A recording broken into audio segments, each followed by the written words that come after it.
Hello viewers, আপনাদের সাথে আছি প্রদীপ ভট্টাচার্য, মার্কিন যুক্তরাষ্ট্রের নিউ ইয়র্ক থেকে।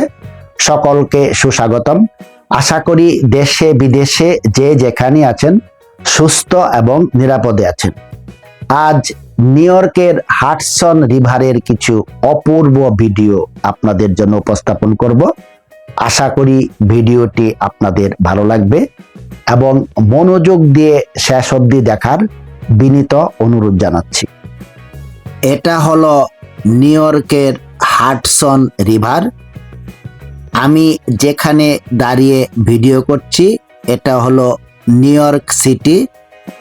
নদীর ওই পারে হলো নিউ জার্সি, আরেকটা স্টেট। এখানে টেম্পারেচার বর্তমানে হিমাঙ্কের অনেক নিচে, খুবই প্রচণ্ড ঠান্ডা। তার ভিতরেও নদীর পার ঘেঁষে বিভিন্ন লোক দৌড়াচ্ছে স্বাস্থ্য ঠিক রাখার জন্য। এখানে স্ট্যাচু অফ লিবার্টি খুবই কাছে। নিউ ইয়র্ক সিটির বাসিন্দারা তো বটেই, হাজার হাজার টুরিস্ট বিভিন্ন দেশ থেকে এই স্থানটা দর্শন করতে আসে। এটাকে বলে ডাউনটাউন ম্যানহাটান। এখানে statue of liberty, ground zero, যেখানে দুটা বিল্ডিং বিধ্বস্ত হয়ে পড়েছিল, খুবই সন্নিকটে। লঞ্চে করে আপনি এই নদীটা ভ্রমণ করতে পারবেন খুবই স্বল্প মূল্যে। সিটি থেকে মাত্র $4 আপনি কমপক্ষে 1 ঘন্টা এখানে ভ্রমণ করতে পারেন। এছাড়াও ব্যক্তি মালিকানায়ও বিভিন্ন লঞ্চের সার্ভিসের ব্যবস্থা আছে। গাছগুলো দেখুন, প্রচণ্ড ঠান্ডাতে পাতা ঝরে যায়, আবার যখন সামার শুরু হয় পাতাগুলো আবার গজিয়ে ওঠে। সেই অপূর্ব প্রাকৃতিক দৃশ্যাবলী।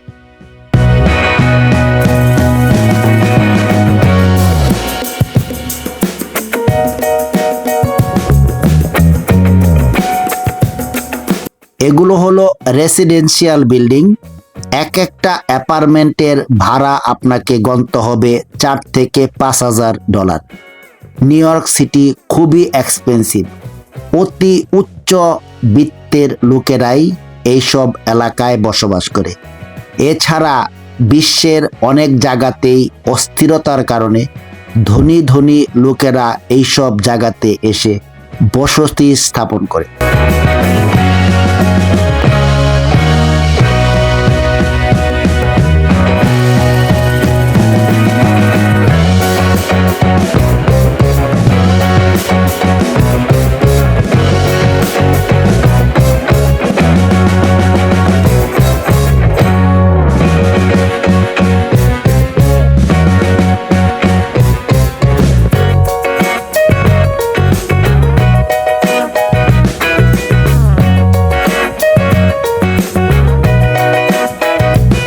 এটাই হলো সিটি কর্তৃক পরিচালিত একটা লঞ্চ।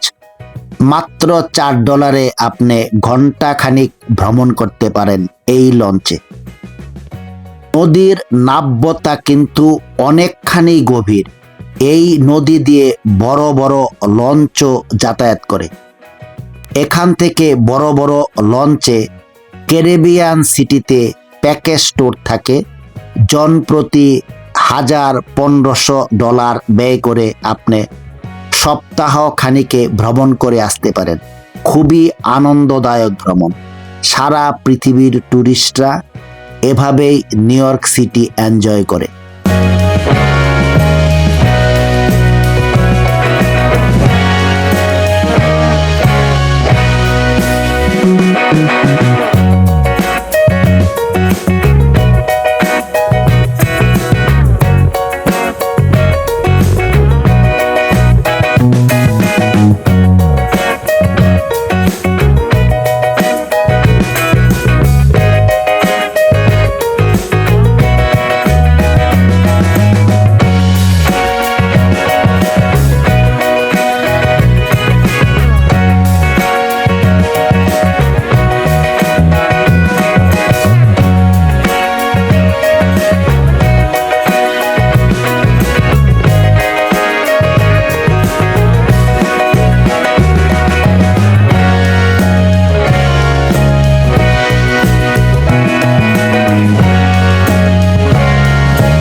এটা একটা ইলেকট্রিক বাতি, রাত্রে খুবই আকর্ষণীয় করে তোলে নগরীকে।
দূরে যে কয়েকটা লোককে দেখতে পাচ্ছেন, ওরা শ্যাম্পেইন বা হুইস্কি জাতীয় কোনো লিকার খাচ্ছে। এটাই হলো নিউ ইয়র্ক সিটির অন্যতম আকর্ষণ। আজ এ পর্যন্তই। আবার আপনাদের সামনে হাজির হব। প্রদীপ ভট্টাচার্য, আমেরিকা।